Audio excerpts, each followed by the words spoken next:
My wife insisted we rent our basement apartment to a young woman who had nowhere else to go. 6 months later, I found out why. I'm 34M. My wife, Emily, is 32F. We've been married for 7 years. A year ago, we finished renovating the basement apartment under our house. The plan was simple: rent it out and use the extra income to pay down our mortgage faster. For the first few months, nobody stayed long. Then Emily met a woman named Sophie through a coworker. Sophie was 26, recently divorced, and apparently struggling financially. Emily immediately felt sorry for her. "She seems sweet," my wife said, "and she really needs help." I didn't think much about it. The rent was paid on time. Sophie was quiet. She rarely had visitors. First, a few weeks later, I noticed Emily spending more and more time downstairs. They drank coffee together, went shopping together, started texting constantly. I remember joking one night, "I think Sophie sees you more than I do." Emily laughed. I should have paid more attention. Things slowly changed. My wife started becoming distant. Conversations became shorter. Date nights disappeared. Every discussion somehow turned into an argument. Meanwhile, Sophie somehow became part of our lives. She joined family dinners. She came to barbecues. My wife invited her everywhere. Felt strange, but I couldn't explain why. Then one evening I came home early. Emily's car was in the driveway. Sophie's car was missing. I walked inside expecting to find my wife. The house was empty. I called her. No answer. 20 minutes later, she texted, "Out shopping with Sophie." That wasn't unusual, except I had just driven past the mall parking lot. Neither car was there.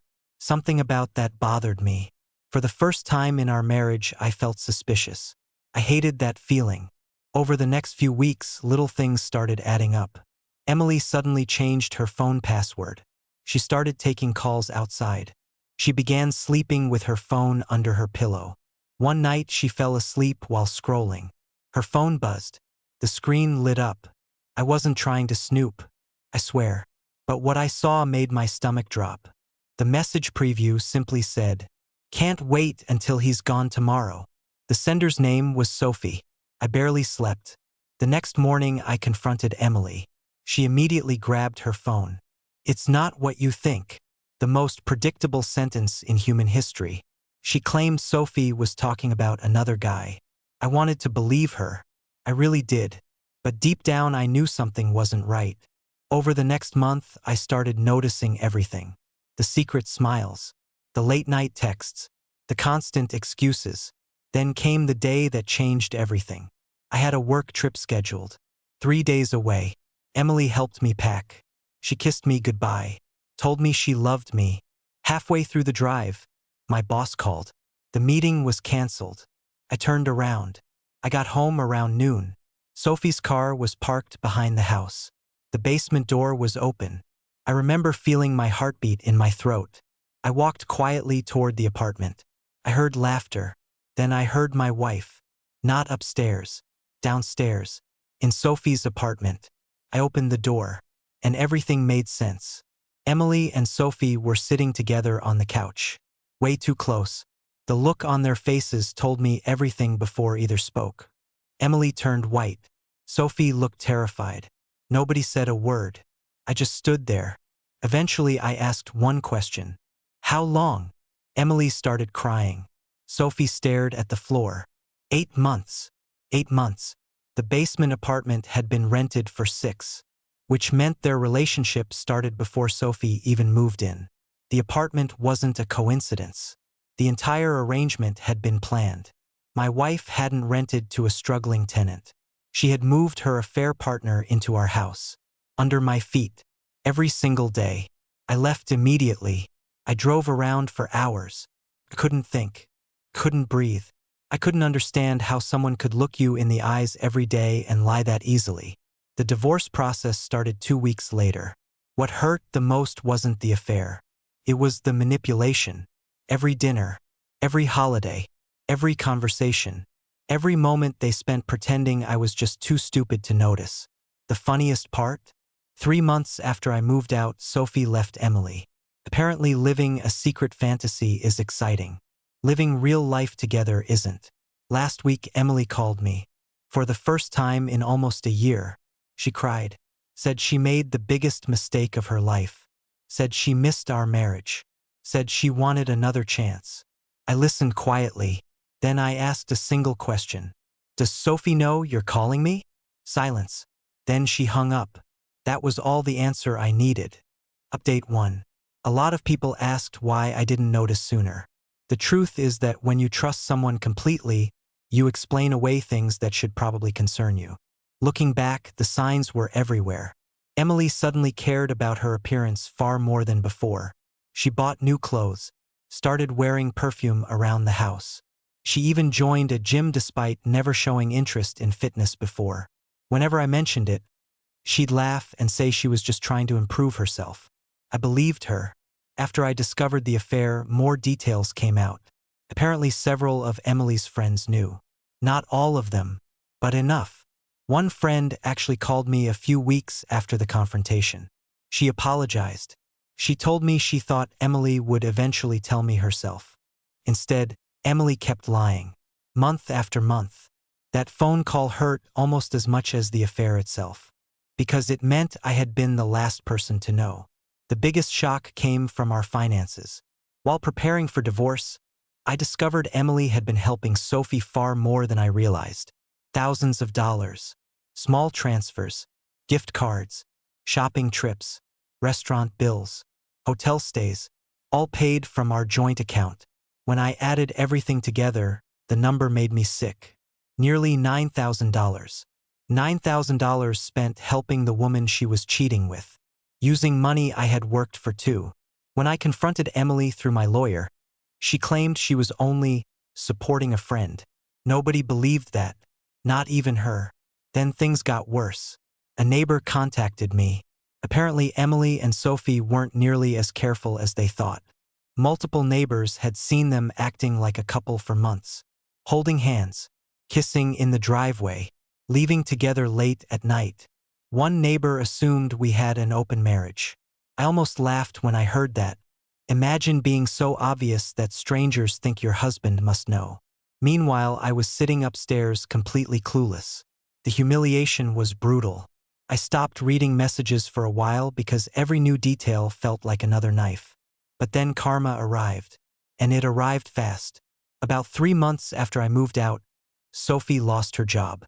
Emily suddenly became responsible for most expenses. The romantic fantasy disappeared. Bills appeared. Stress appeared. Arguments appeared. According to mutual friends, they started fighting constantly. Turns out sneaking around is easier than building a real life together. Who knew? Update 2. The divorce was finalized 6 months ago. I thought that would be the end. I was wrong. Last Friday, I received a message from an unknown number. It was Sophie. I almost deleted it immediately. Instead, curiosity won. The message simply said, "I think you deserve to know the truth." That sentence never leads anywhere good. We met in a coffee shop. She looked exhausted, older somehow. She told me she and Emily had broken up. Then she started talking. Apparently Emily hadn't just lied to me. She lied to Sophie too. The entire relationship was built on lies. Emily had promised Sophie she would leave me, over and over, for nearly a year. Every time Sophie threatened to leave, Emily made another promise. Next month, after Christmas, after vacation, after my birthday, always another excuse. Sophie eventually realized she had been manipulated too. I almost felt sorry for her. Almost. Then she said something that froze me. Emily had started seeing someone else. While dating Sophie, I literally laughed out loud. Couldn't help it. The woman who destroyed a marriage for an affair had apparently started another affair during her affair. Even Sophie looked embarrassed saying it. At that point, the whole situation felt absurd, like some terrible reality TV show. Before leaving, Sophie apologized. A genuine apology. The first real one I had received from anyone involved. I accepted it, not because she deserved forgiveness, but because carrying anger had become exhausting. I walked away feeling lighter than I had in months. For the first time, I genuinely believed I was moving on. Last week something happened that I never expected. I met someone, not through an app, not through friends, at a bookstore, the most boring and normal way possible. Her name is Rachel. We spent 20 minutes arguing about which Stephen King novel is the best. Then another hour talking over coffee. Then dinner. Then another date. I'm taking things slowly, very slowly. But for the first time since my marriage collapsed, I'm excited about the future instead of afraid of it. A few nights ago, I drove past my old house. The basement apartment lights were off. The place looked empty. For a moment, I remembered how devastated I felt standing in that doorway, how convinced I was that my life had ended. I was wrong. My marriage ended. My life didn't. Sometimes the people who betray you think they're taking everything. What they don't realize is that eventually they become part of a chapter you've already finished reading. And honestly, that's exactly where Emily belongs. Update 3. I honestly thought the story was over. The divorce was finalized. Emily was out of my life. I had started seeing Rachel. Things felt normal again. Then one of Emily's friends posted a picture on social media. Rachel and I were at a small outdoor concert. Nothing special. Just two people enjoying a Saturday evening. 3 days later, Emily called. Again. This time I answered. I don't know why. Maybe curiosity. Maybe stupidity. The first thing she said was, "So you're dating someone? Not how are you? Not, I've been thinking about you." Just that. I told her yes. Silence. Then she started crying. Actual sobbing. She told me she couldn't sleep. She told me she regretted everything. She told me she thought we'd eventually find our way back to each other. I couldn't believe what I was hearing. This was the same woman who had moved her affair partner into our house. The same woman who lied to me every day for nearly a year. Yet somehow she had convinced herself I would wait around forever. Then she said something that made me angry. "You moved on too fast." Too fast. I laughed. Actually laughed. She cheated for months. Destroyed our marriage. Spent our money on another relationship. And somehow I was the one moving too fast. The conversation ended shortly after that. Or at least I thought it did. A week later, Rachel received a message. From Emily. Nobody knows how she found her social media account. The message wasn't threatening. It was worse. It was desperate. Emily told Rachel that our marriage had failed because I was emotionally distant. That I wasn't the man she thought I was. That there were two sides to every story. Rachel showed me everything. Every screenshot. Every message. Emily was still trying to control the narrative. Still trying to avoid responsibility. Rachel blocked her immediately. I considered contacting Emily. Instead, I did nothing. For the first time, I realized I no longer cared what she thought about me. That feeling was surprisingly powerful. For years, I wanted answers. Then apologies. Then justice. Now, I wanted peace. And peace finally felt possible. Update 4. 2 months later, something happened that nobody expected. The house went up for sale. Our old house. The one with the basement apartment. The one where everything fell apart. A mutual friend sent me the listing. Apparently, Emily couldn't afford the mortgage anymore. Not alone. Not after Sophie left. Not after all the debt. Not after the financial mess created during the affair. I stared at the photos for a long time. Every room carried a memory. The kitchen where we cooked together. The living room where we watched movies. The bedroom where she looked me in the eyes and lied. Then I reached a photo of the basement apartment. The irony almost made me smile. The place she thought would be the beginning of her new life had become the reason she lost everything. I closed the listing, deleted the message, and went back to dinner with Rachel. Because for once, the past wasn't the most important thing in my life anymore. The future was. And honestly, that felt like the best revenge of all. Final update 1 year later. It's been a little over a year since I opened that basement apartment door. A year since my marriage ended. A year since I thought my entire life had collapsed. A lot has happened since then. Rachel and I moved in together 3 months ago. Nothing rushed. Nothing dramatic. No secrets. No lies. Just two people who genuinely enjoy being around each other. Sometimes I still catch myself waiting for disaster, waiting for the other shoe to drop. Rachel notices. She'll ask what's wrong. And every time I realize something important.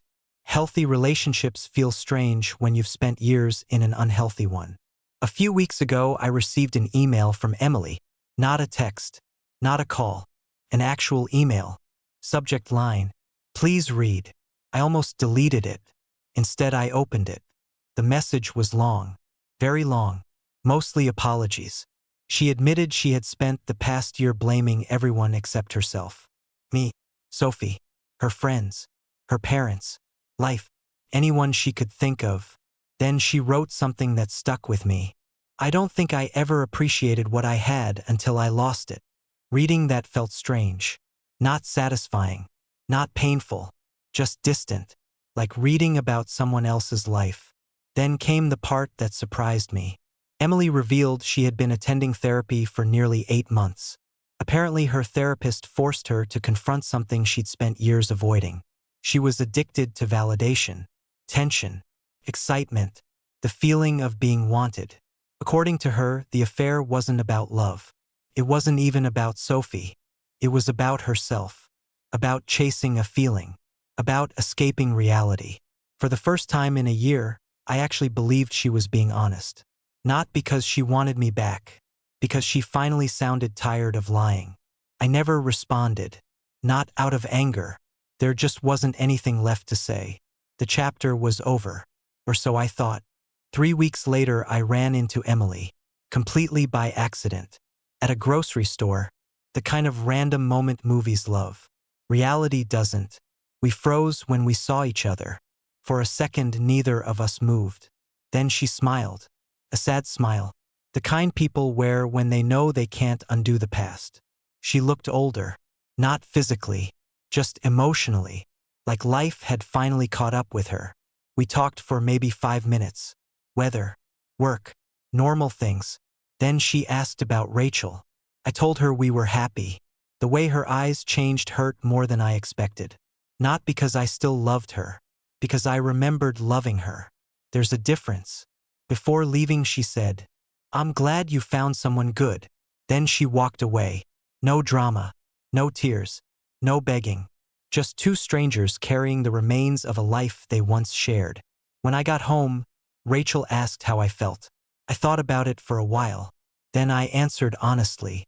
Free. That's the only word that fit. Not happy. Not angry. Not vindicated. Free. A year ago, I thought losing my marriage was the worst thing that could happen to me. Now I understand something I couldn't see back then. Sometimes the worst day of your life is actually the first day of a better one. And if I could go back to that moment outside the basement apartment, the moment before I opened the door, the moment before my entire world exploded, I wouldn't stop myself. I'd open it sooner.